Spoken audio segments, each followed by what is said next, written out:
Okay, early morning hustle. Let's get back into it. I don't know, I should have a catchphrase, But so here we go. So we're gonna do video one. How to do that? Step one is to go to our Canvas page and go to videos 1 through 4, and click on that Quarto document. Whoop. Download it. Whoop. Okay, boom. It's there. You see it in the folder. Okay, .qmd. Where do you think I'm going to put this? Ideally, I'm going to put it in our directory for videos regarding our class. So, I'm just going to open this up. Let's see what happens. Okay, boom. This is our Quarto, our project that we created in the last video. Okay, go to R, go to videos, and then, well, that makes, because we made that in the last video. Okay, that makes sense. So we can just go here. I'm saying, what is going on? So we delete this because it's not needed. Okay. And you can use the same logic with Windows. I used to be a Windows person, by the way. So recently just converted. So that is our empty file. And so then if we go to Positron, right? We can click on this button here, which will show us explore our directories. Okay. And we now have this from the last video, videos 1 through 4. Okay, so it's empty. Video 1 through 4 empty. That's cool. If this was class, I'll say any questions at this time. But in my mind, I'm not in class. Alright. So with that being said, let's go ahead and continue. Okay, you need to put this on 2x, 1x, or 1.5x. That's fine. So we're gonna go through most of these videos. I think ideally 16 are. So videos using one particular data set, data frame, which is fine, but in class we're gonna work with other data frames, and if you want to work with a project with regards to a different data frame, you can. When it comes to packages and libraries, that's one of the very biggest concepts that we need to discuss. In which a package has a list of functions and data sets. If you don't know what a function is, you should know what a function is. It's a prerequisite for this class. So functions in various data. And so we need to download or install them and download the package. And we have access to the package. Once the package is on your computer, it's now considered to be a library. So you can call that library. We are not going to do that within the first video, I'm pretty certain. But as time progresses, we're going to do that more and more. If you are familiar with R in any way, shape, or form, or the new R in any way, shape, or form, there's something called the tidyverse. I'm intentionally not going to use the tidyverse. We're going to use packages that are within the package called the tidyverse, but I really want to make sure that we understand where the functions are coming from when we are discussing certain concepts. So that you can say, oh, I'm working with manipulating data, so I'm going to use dplyr. Oh, I'm going to create a visualization, therefore I'm going to use ggplot. Not just, oh, I'm working with data tidyverse. Okay, so with that being said, I think I'm a little bit off my soapbox. One more thing, I don't know if you quickly saw it, I just pressed visual. That was just me getting excited about this stuff. Is that this visual allows the code to look more fancy or fancier compared to source. I'm gonna say save. It's fine. I didn't know it would do that. So it doesn't look as fancy, but then fancy.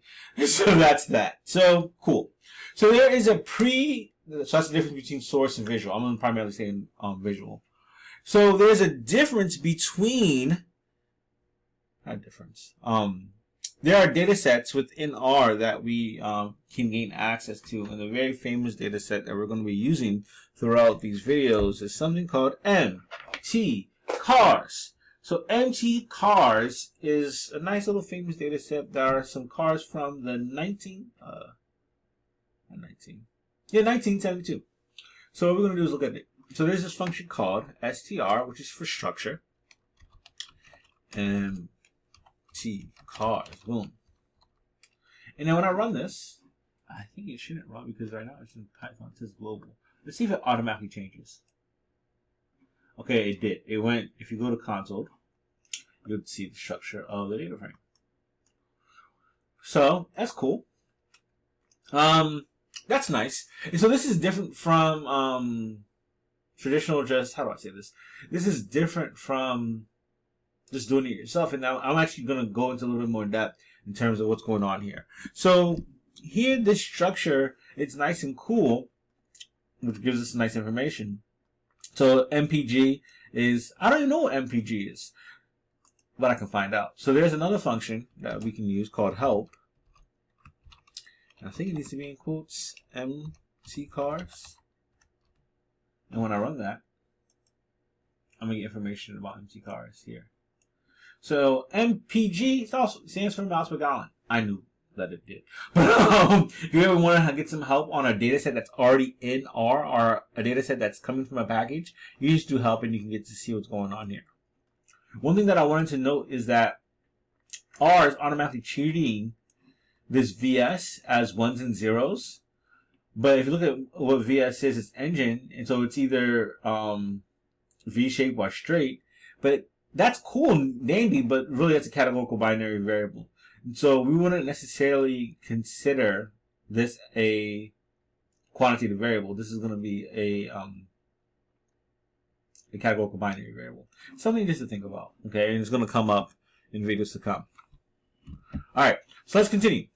So that is part 1. Video notes 2. Looking at the structure. Okay, I already mentioned that already. Well, there's another way of viewing the data. This head function, it allows you to see the very first 6 rows of the data set. So let's say mtcars this. Okay. It shouldn't work, right? Let's see what kind of error I get. It says it doesn't exist. mtcars not found. Okay. It's with the plural S. Run that. Then boom, you get the first 6 rows. Okay. Boom.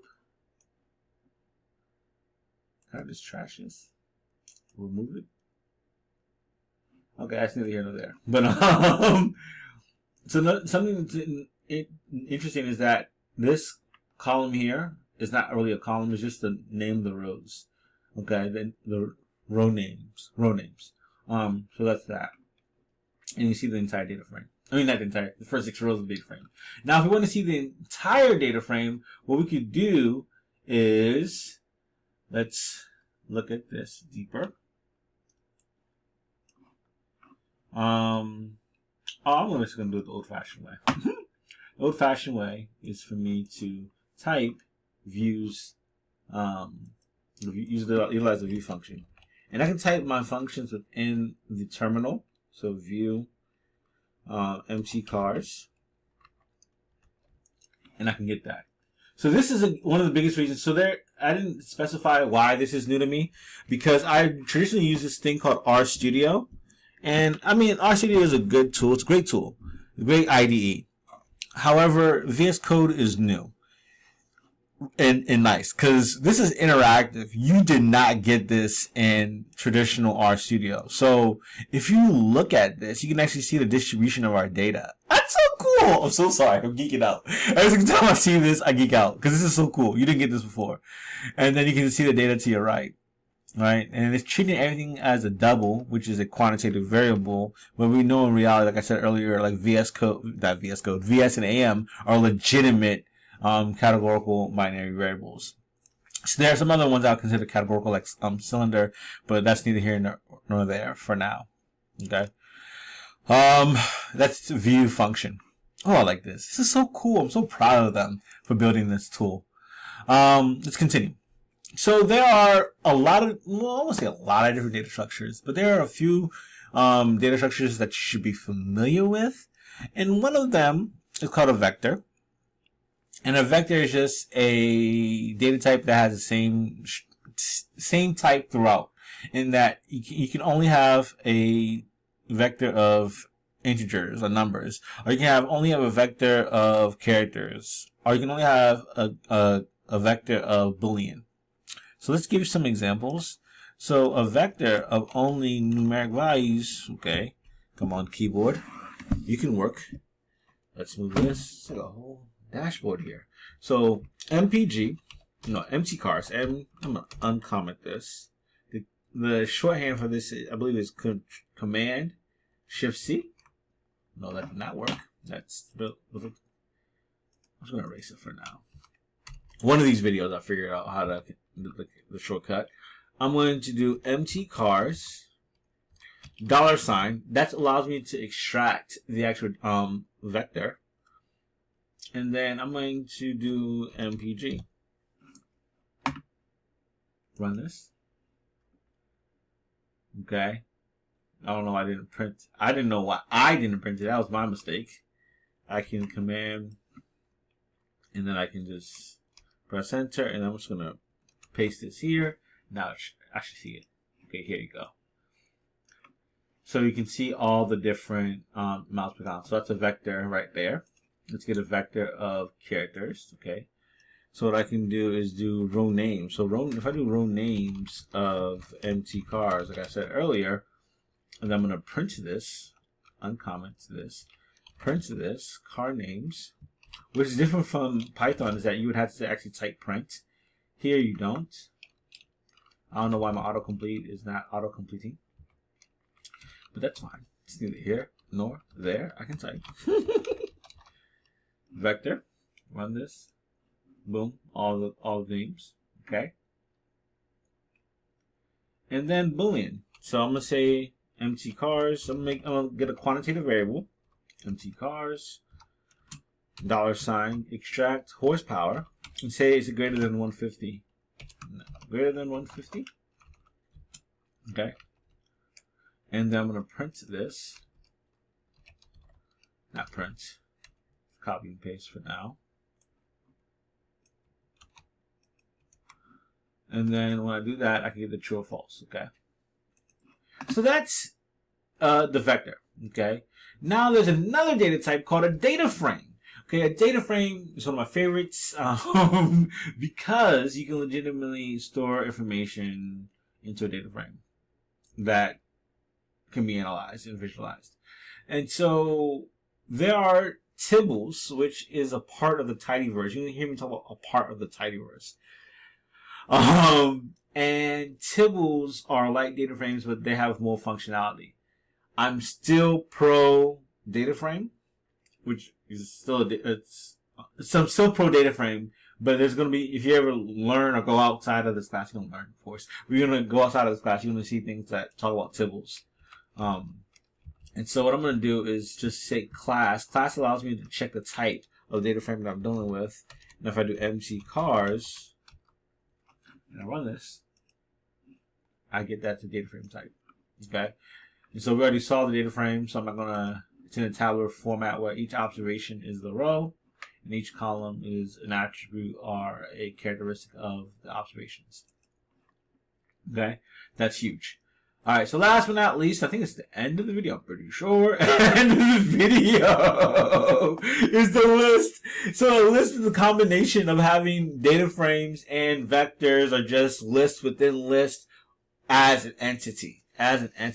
Which is, I would say, quite nifty, because you're able to then store a bunch of data into a construct, a thing that you can then gain access to. So let's randomly say this. I can say description is car data. I'm going to then get the summary. So summary is just a 5-number summary. 5-number summary, as well as the mean. I think the mean is in this as well, of miles per gallon. So MT cars, $, $MBG. And then I'm going to sample. I'm going to get a sample, do a head of empty cars. Okay, boom. And then comma 3. So this is going to be the first 3 rows. Okay, it's an argument within the head function. Okay, I don't know, I'm pretty sure I should be able to.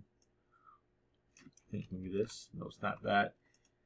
I'm going to find, if you can comment if you want to Google this or ChatGPT this, find out what is the keyboard shortcut within Positron to uncomment a series of lines.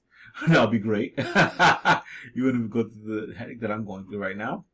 And so that is my list. Again, these are different data types, whereas vectors, you couldn't do this in data frames. I didn't emphasize this earlier, but the columns have to be the same data type. And so if I go here in terms of my list, you'll see this information. Okay, we get my list, MPG stats, and then sample cars. Okay. All right.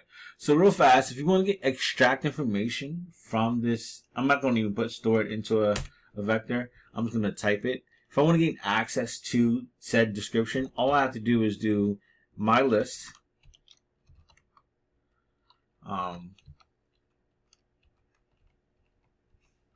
My list $ description. Okay, and then I run this. I'm gonna gain access to that list. That description, car data. Good. Another thing that you can do is use the double brackets. Double brackets, I don't like this. I don't like double brackets. It's kind of it's an old way of doing things, but it's fine. My list. I can get the miles per gallon, but I'm just going to do the first one just so you can see you get the same information. If you plug in 1, it's going to give you the first element within that list. And we use ones. We start at 1 at 0. I know. In Python, you start at 0, but in R, we start at 1. Okay, but if we wanted to get miles per gallon summary, okay, boop, we can get that information there. If we wanted to get the first 3 rows, we're supposed to do 2, but whatever. You can use that 3. Excuse me, the 3 rows. Okay, so that's it for this video. That's 16 minutes. I didn't mean for it to be too long. I'm so sorry. Give me comments, give me feedback in the bottom of the comment section. Can't believe I'm actually doing that. And thank you for watching.